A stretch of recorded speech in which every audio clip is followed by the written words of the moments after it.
Hello दोस्तों, स्वागत है आपका मेरे YouTube चैनल परीक्षा प्लान में। तो कैसे हैं आप लोग? आई होप अच्छे होंगे। तो सीटेट ईवीएस का मैंने पूरा सिलेबस कंप्लीट करवा दिया है। एनसीईआरटी से मैंने नोट्स बनाकर पढ़ा दिया था। ईवीएस के सभी प्रीवियस ईयर के क्वेश्चन करवा दिए। 2011 से लेकर 2024 तक जो जनवरी में पेपर हुआ था वहाँ तक मैंने सभी ईवीएस के क्वेश्चन करवा दिए। ईवीएस के महत्वपूर्ण प्रश्नों की प्रैक्टिस भी मैंने करवा दी और पेडागोजी के जो क्वेश्चन थे उनकी भी प्रैक्टिस मैंने करवाई है। तो अब कुछ ऐसे टॉपिक बचते हैं जिनसे हमेशा ही प्रश्न पूछा जाता है। नोट्स बनाकर मैं इन टॉपिक्स को पढ़ा चुकी हूँ, सभी मैंने पूरा कंप्लीट करवाया है, लेकिन इनका एक बार रिवीजन करना बहुत आवश्यक है। तो इसीलिए इस वीडियो में मैं 10 ऐसे टॉपिक लेकर आई हूँ जिनसे हमेशा ही प्रश्न पूछे जाते हैं। तो उन टॉपिक को एक बार रिवाइज करना बहुत आवश्यक है एग्ज़ाम से पहले। तो ये वो टॉपिक हैं जिनसे हमेशा ही प्रश्न पूछे जाते हैं। आपने प्रीवियस ईयर के क्वेश्चन की वीडियो देखी होगी, तब भी आपको पता होगा। जो प्रैक्टिस करवाई है उसमें भी मैंने इनसे संबंधित प्रश्न लिए हैं। जैसे हाथी से प्रश्न पूछ लिए जाते हैं, चींटी से भी पूछ लिया जाता है, मधुमक्खी से, स्लॉथ से, बाघ से, पक्षियों के घोंसले, खेजड़ी वृक्ष, रेगिस्तानी ओक, झूम खेती और मधुबनी चित्रकला। ये टॉपिक ऐसे हैं जिनसे प्रश्न पूछे जाते रहे हैं और आगे भी इनसे पूछे जाने की संभावना है। तो इन्हीं सब टॉपिक्स को आज इस वीडियो में कवर करेंगे। तो चलिए शुरू करते हैं। वीडियो देखने के बाद यदि आपको अच्छा लगे तो वीडियो को लाइक और शेयर कीजिएगा, और यदि आप चैनल पर नए हैं तो चैनल को सब्सक्राइब कर लीजिए। इसके अलावा अभी तक मैं जितना पढ़ा चुकी हूँ, सभी प्रैक्टिस, सभी प्रीवियस ईयर के क्वेश्चन, तो ईवीएस की प्लेलिस्ट बनी हुई है, वहाँ पर आपको सभी वीडियो एक साथ मिल जाएंगे। नोट्स की, हैंड रिटन नोट्स की प्लेलिस्ट अलग बनी हुई है, प्रीवियस ईयर के क्वेश्चन की अलग बनी है, पेडागोजी की अलग बनी है, और जो प्रैक्टिस मैंने करवाई है इंपॉर्टेंट क्वेश्चन की, एनसीईआरटी बेस्ड जो क्वेश्चन है उनकी प्लेलिस्ट अलग बनी हुई है। तो आप लोग वहाँ से वीडियो देख सकते हैं। तो चलिए आज के वीडियो को शुरू करते हैं। और सबसे पहले हाथी के बारे में पढ़ेंगे, फिर चींटी, फिर मधुमक्खी, इसी क्रम से इन्हें एक एक करके रिवाइज करेंगे। तो चलिए शुरू करते हैं। तो सबसे पहले जान लेते हैं हाथी के बारे में। ये सब मैं पहले पढ़ा चुकी हूँ, लेकिन इनका एक बार रिवीजन करना बहुत आवश्यक है। तो हाथी जो है, एक बड़ा हाथी जो होता है, एक दिन में 100 किलोग्राम से ज़्यादा झाड़ियाँ और पत्तियाँ खा लेता है। हाथी बहुत कम आराम नहीं करते हैं, एक दिन में केवल 2 से 4 घंटे ही ये सोते हैं। हाथी को पानी और कीचड़ में खेलना बहुत पसंद है, इससे उनके शरीर को ठंडक मिलती है। हाथी के कान पंखे की तरह होते हैं, गर्मी लगने पर हाथी कान हिलाकर हवा करते हैं। 3 महीने के हाथी के बच्चे का वजन 200 किलोग्राम होता है, और ये अंतर आपको याद रखना है। जब प्रश्न पूछा जाएगा, हो सकता है जहाँ लिखा है 100 किलोग्राम के, एक वयस्क हाथी दिन में 100 किलोग्राम से अधिक झाड़ियाँ और पत्तियाँ खा लेता है, तो वहाँ कर दिया जाता है 200 और यहाँ 100। फिर आपसे पूछा जाता है कि इसमें जो गलत है वह बताइए, या जो सही है वह बताइए। तो आपको याद रखना है, बड़ा हाथी एक दिन में 100 किलोग्राम से अधिक झाड़ियाँ और पत्ते खाता है, और 3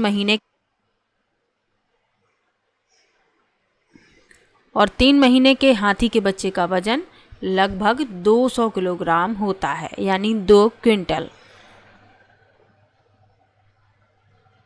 हाथियों के झुंड में केवल हथनियाँ और बच्चे ही रहते हैं। क्यों रहते हैं? क्योंकि जो हाथी होते हैं ये 10-12 साल तक झुंड में रहते हैं, उसके बाद ये झुंड को छोड़ देते हैं, और एक झुंड में 10 से 12 हथनियाँ और बच्चे होते हैं। झुंड की सबसे बुजुर्ग हथनी ही पूरे झुंड की नेता होती है। जो हथनी होती है सबसे बुजुर्ग, वो झुंड का नेतृत्व करती है, और हाथी 14-15 साल तक झुंड में रहते हैं, फिर वे झुंड को छोड़ देते हैं और अकेले रहते हैं।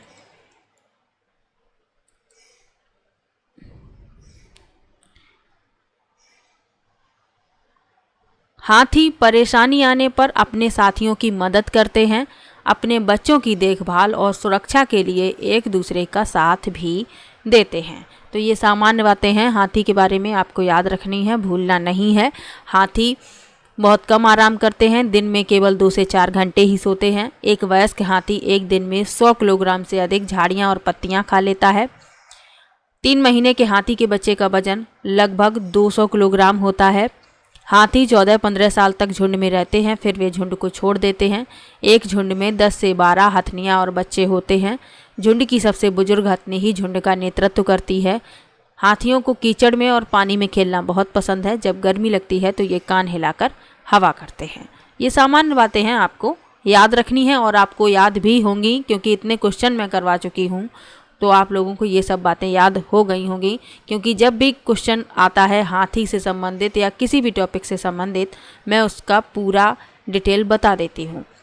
हाथी से संबंधित प्रश्न आता है तो जितनी भी हाथी की विशेषताएं हैं मैंने हर बार बताई हैं, क्योंकि आप लोगों को भूलना नहीं है। चलिए अगले टॉपिक पर चलते हैं। अगला टॉपिक मधुमक्खियों से संबंधित महत्वपूर्ण तथ्य हैं और चींटियों से संबंधित, दोनों एक साथ इसी में लिखे हुए हैं। चलिए पढ़ लेते हैं। मधुमक्खियाँ जो हैं मिलजुल कर रहती हैं। लीची के फूल मधुमक्खियों को लुभाते हैं और लीची के फूल फरवरी में खिलते हैं। अक्टूबर से दिसंबर तक का समय मधुमक्खियों के अंडे देने का समय होता है और यही समय मधुमक्खी पालन शुरू करने का सबसे अच्छा समय है। प्रश्न भी कई बार पूछा गया है कि मधुमक्खी पालन शुरू करने का सबसे अच्छा समय कौन सा है, तो अक्टूबर से दिसंबर तक का जो समय है ये मधुमक्खी पालन शुरू करने का सबसे अच्छा समय है, क्योंकि ये जो समय है ये मधुमक्खियों के अंडे देने का समय होता है। प्रत्येक छत्ते में एक रानी मक्खी होती है जो अंडे देती है। छत्ते में कुछ नर मधुमक्खियाँ होती हैं। ये छत्ते के लिए कुछ विशेष कार्य नहीं करती हैं। छत्ते में बहुत सारी श्रमिक मधुमक्खियाँ होती हैं, ये दिन भर काम करती हैं। शहद के लिए फूलों का रस ढूंढना, छत्ता बनाने का काम और बच्चे पालने का काम इन्हीं का होता है। जब किसी मधुमक्खी को रस मिल जाता है तो वह विशेष प्रकार का नृत्य करती है। इससे दूसरी मधुमक्खियों को पता चल जाता है कि उसकी जो साथी मधुमक्खी है उसको रस मिल गया है। तो ये आपको याद रखना है। मधुमक्खियों के छत्ते में 3 प्रकार की मधुमक्खियां हैं। एक रानी मधुमक्खी, ये अंडे देती हैं। नर मधुमक्खी कोई विशेष कार्य नहीं करती और कुछ ही नर मधुमक्खियां छत्ते में होती हैं। और छत्ते में बहुत सारी श्रमिक मधुमक्खियां होती हैं। ये छत्ते के लिए सबसे महत्वपूर्ण है, क्योंकि यही सारा काम करती हैं। छत्ते बनाने का काम, बच्चे पालने का काम, फूलों से रस इकट्ठा करने का काम, शहद बनाने का काम, ये सभी काम श्रमिक मधुमक्खियाँ करती हैं। तो ये आपको याद रखना है। और मधुमक्खी समूह में रहती हैं, ये तो आपको पता ही है। अब चींटी से संबंधित महत्वपूर्ण तथ्य हैं, चलिए ये भी पढ़ लेते हैं।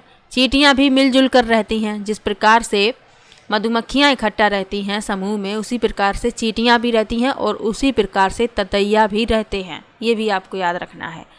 सभी चींटियों का काम बटा होता है। जिस प्रकार मधुमक्खियों का काम बटा है उसी प्रकार चींटियों का भी काम बटा है। रानी चींटी अंडे देती है, सिपाही चींटी बिल का ध्यान रखती हैं और श्रमिक चींटियाँ भोजन ढूंढकर लाती हैं। चींटियाँ हमेशा एक पंक्ति में चलती हैं, क्योंकि चलते समय अपने पीछे ये फेरोमोन्स नामक रसायन छोड़ती हैं, जिससे उनके पीछे चलने वाली चींटियाँ उसी रसायन को सूंघ कर आगे बढ़ जाती हैं।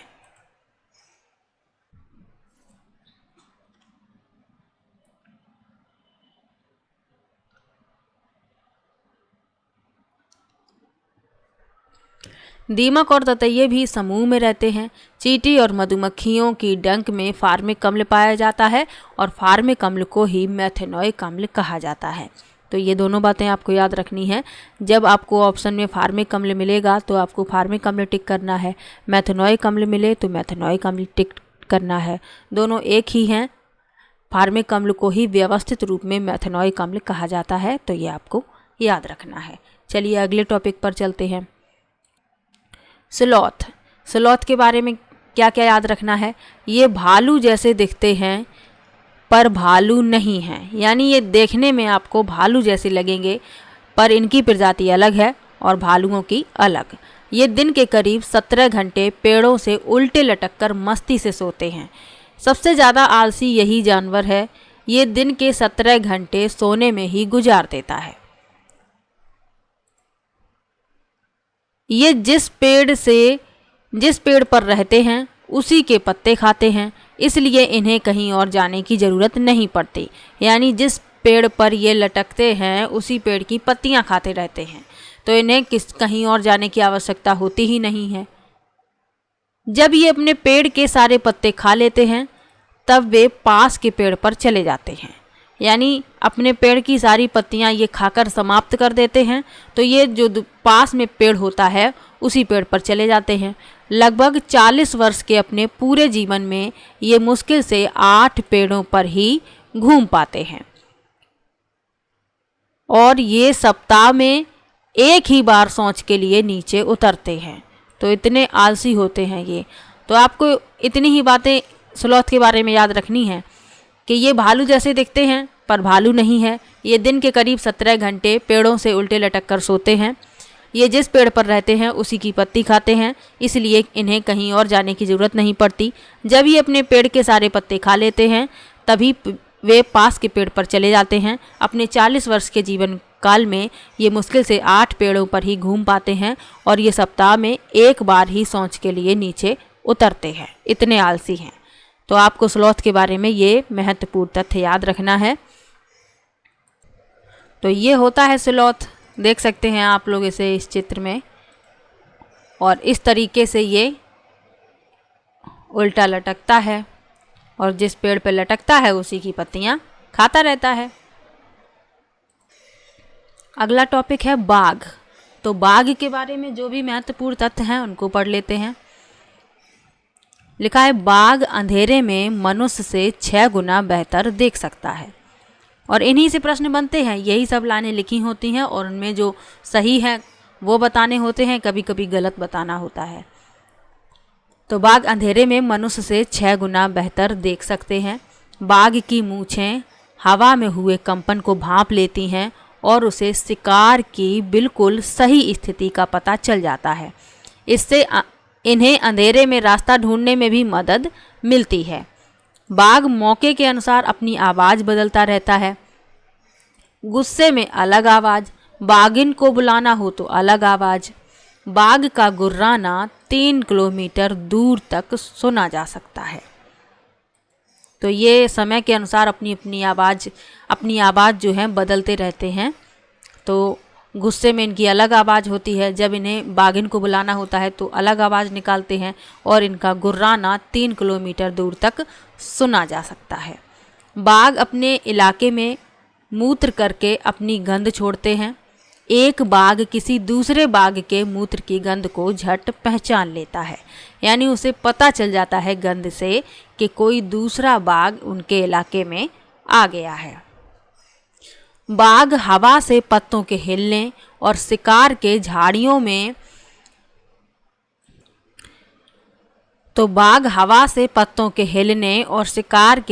में चलने से हुई आवाज़ में अंतर को भांप लेता है। यानी उसे ये पता चल जाता है कि पत्ते हवा से हिल रहे हैं या कोई शिकार वहाँ से निकल गया है, इस कारण से आवाज़ आ रही है। तो ये अंतर कर लेते हैं इन आवाज़ में। बाघ के दोनों कान बाहर की आवाज़ इकट्ठा करने के लिए अलग अलग दिशाओं में बहुत ज़्यादा घूम भी जाते हैं।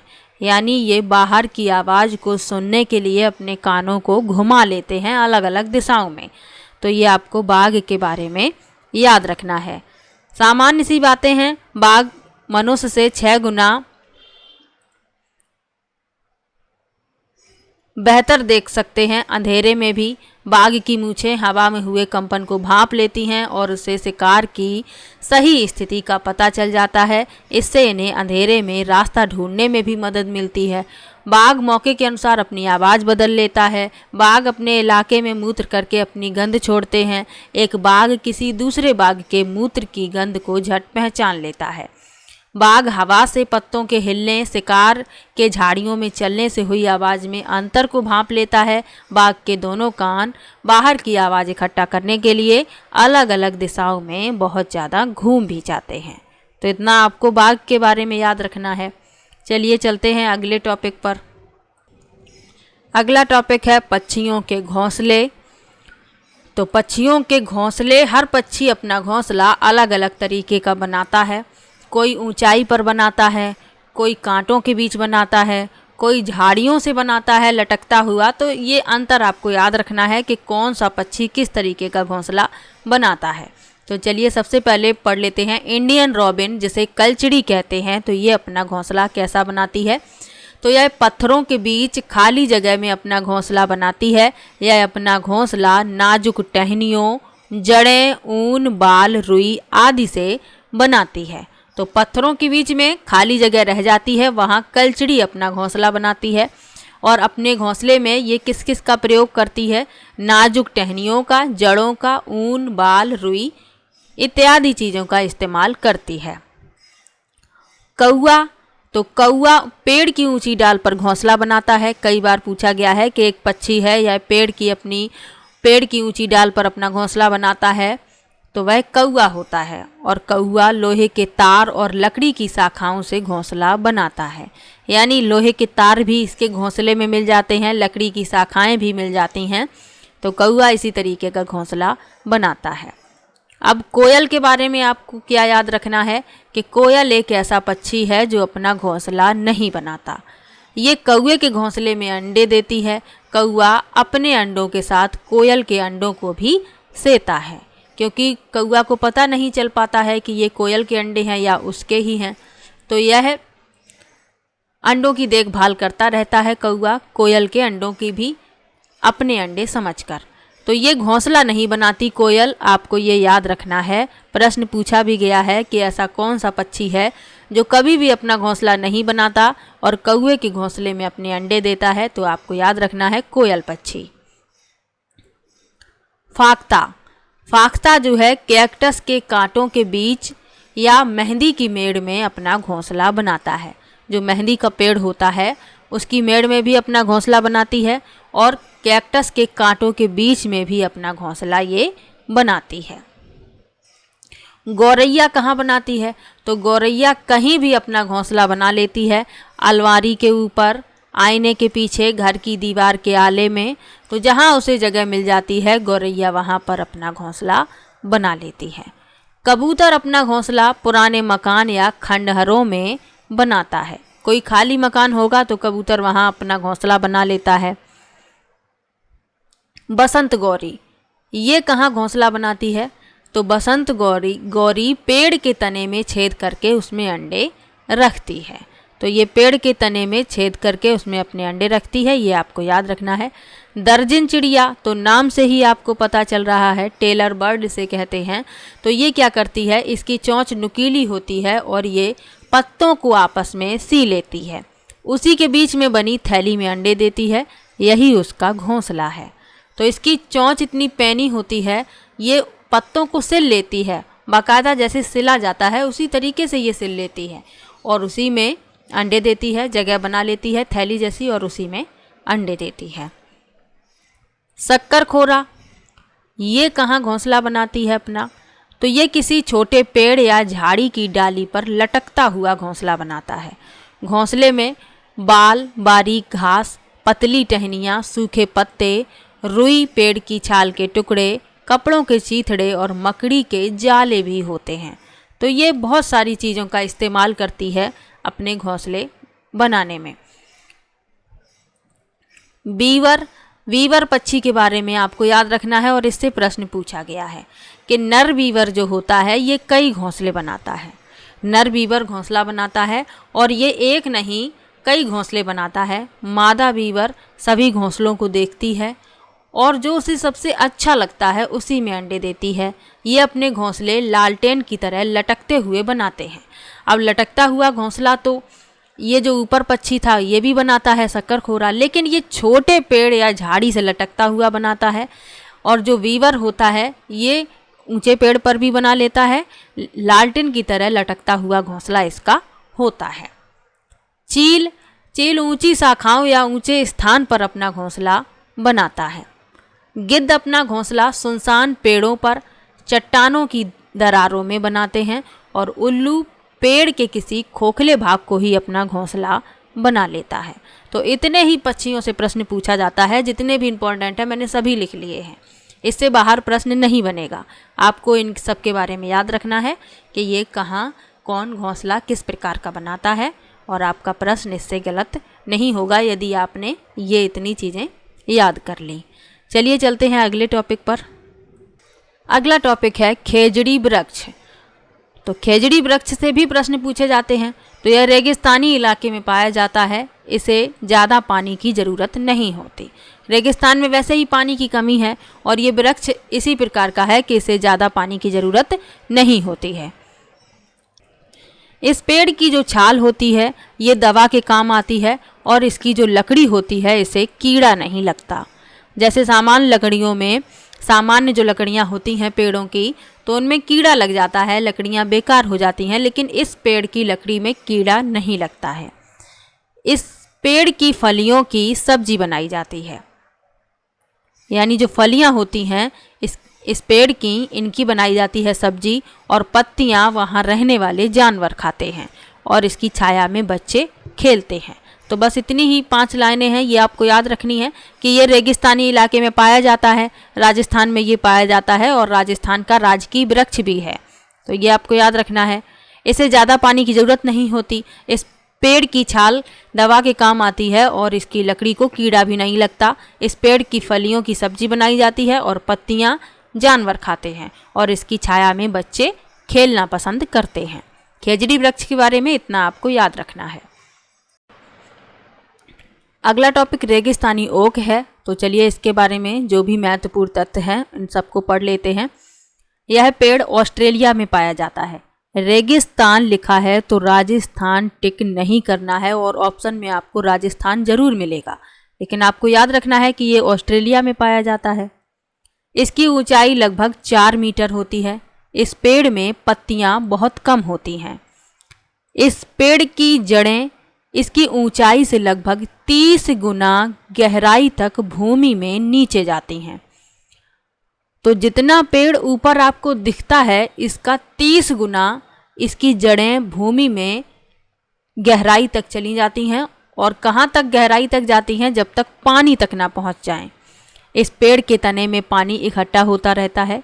स्थानीय लोग यह बात जानते हैं। जब कभी भी उस इलाके में पानी नहीं रहता तो लोग इसके तने के अंदर पतला पाइप डालकर पानी निकाल लेते हैं।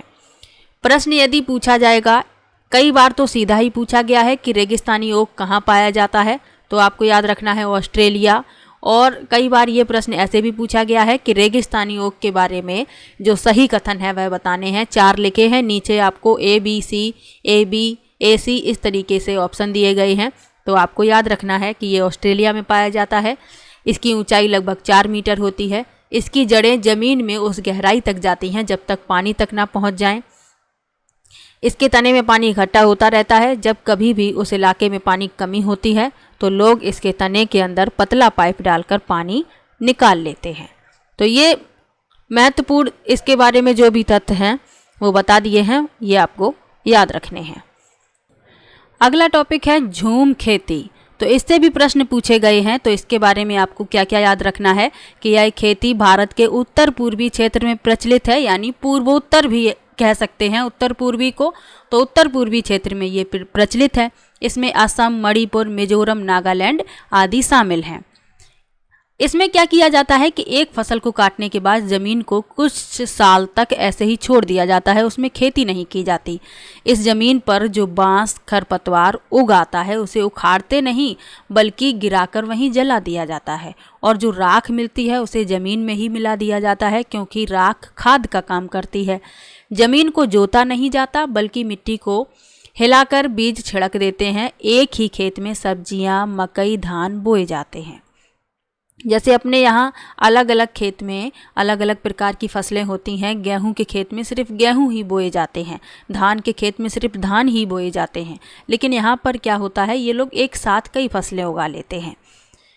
फसल के समय भी अनचाही घास को उखाड़ते नहीं बल्कि गिरा देते हैं और मिट्टी में ही मिलने दिया जाता है। फसल पकने पर त्यौहार मनाया जाता है।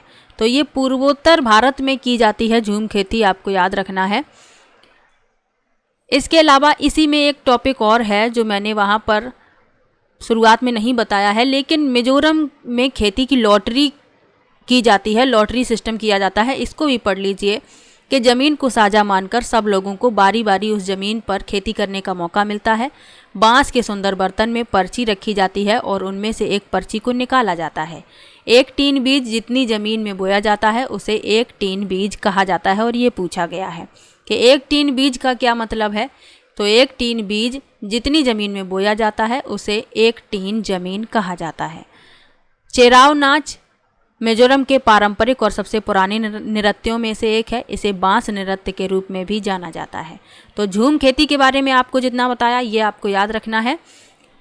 मुख्य बातें याद रखनी है कि इसे जोता नहीं जाता है। एक फसल को काटने के बाद ज़मीन को कुछ साल तक ऐसे ही छोड़ दिया जाता है और इसमें जो कुछ भी उगाता है घास वगैरह उसको वहीं पर काट कर जला दिया जाता है और राख उसी में मिला दी जाती है भूमि में, क्योंकि राख जो है खाद का काम करती है और इसमें किसी भी खाद या उर्वरक का इस्तेमाल नहीं किया जाता है। ये भी आपको याद रखना है। झूम खेती को ही स्थानांतरित कृषि भी कहते हैं और अलग अलग देशों में इनके अलग नाम भी हैं, लेकिन आपको इतना ही याद रखना है। प्रश्न यदि पूछा जाएगा तो इतने में से ही पूछा जाएगा। अगला टॉपिक है मधुबनी चित्रकला। तो मधुबनी चित्रकला से भी कई बार प्रश्न पूछे गए हैं। तो यह बिहार राज्य से संबंधित है। इसका नाम बिहार के ज़िले मधुबनी के नाम पर पड़ा है। मधुबनी चित्रकला बहुत पुरानी है। त्योहारों और खुशी के मौके पर वहाँ की दीवारों और आंगन में इस चित्रकारी का प्रयोग किया जाता है। इस चित्रकला में पीसे हुए चावल के घोल में रंग मिलाकर बनाए जाते हैं। यानी इस चित्रकला में जो चित्र हैं वो पिसे हुए चावल के घोल में रंग मिलाकर बनाए जाते हैं। ये रंग भी खास तरह के होते हैं। इन्हें बनाने के लिए नील, हल्दी, पेड़ पौधों के रंग आदि का इस्तेमाल किया जाता है। यानी सभी प्राकृतिक रंगों का इस्तेमाल किया जाता है इसमें, ये आपको याद रखना है। चित्रों में इंसान, जानवर, पेड़, फूल, पंछी, मछलियाँ और अन्य कई जीव जंतु साथ में बनाए जाते हैं। तो बिहार से संबंध है इसका। बिहार में एक ज़िला है, उसी के नाम पर इसका नाम रख दिया गया है मधुबनी। और ये खुशी के मौके पर, त्योहारों के मौके पर दीवारों और आंगन में इस तरीके की चित्रकारी की जाती है। और इसमें मछली, इंसान, जानवर सभी के चित्र बनाए जाते हैं और रंगों के रूप में प्राकृतिक रंगों का ही इस्तेमाल किया जाता है। चावल के पिसे हुए घोल में रंगीन यानी रंग मिलाकर उन्हें रंगीन बना लिया जाता है और उसी से चित्रकारी की जाती है। तो इतने टॉपिक आज की वीडियो में मैंने आपके कंप्लीट करवाए हैं। मैं पढ़ाई ये सभी कुछ पहले ही चुकी हूँ, लेकिन फिर भी मेरा मानना है कि यदि जो लोग मेरे चैनल से जुड़े हुए हैं, यदि उन्होंने ये वीडियो नहीं देख पाई हैं या वो भूल गए हैं तो उनको याद रहना चाहिए, इसलिए मैं इनका रिवीजन कराई देती हूँ। और भी टॉपिक हैं, यदि आप लोग चाहते हैं कि उन टॉपिक का भी मैं रिवीजन करा दूँ तो आप लोग कमेंट बॉक्स में बताइएगा। मैं नेक्स्ट वीडियो उन टॉपिक की लेकर आऊँगी जिनसे जो और टॉपिक हैं जिनसे प्रश्न बन जाते हैं। तो चलिए मिलते हैं नेक्स्ट वीडियो में। और वीडियो यदि आपको अच्छा लगे, हेल्पफुल लगे तो वीडियो को लाइक और शेयर अवश्य कीजिएगा। समय जो है कम ही है, लेकिन मैं EVS कंप्लीट करवा चुकी हूँ और फिर भी जो भी मुझे लग रहा है जो इम्पोर्टेंट है तो उन सभी टॉपिक का मैं रिवीजन दोबारा से कराई दे रही हूँ। तो चलिए मिलते हैं नेक्स्ट वीडियो में।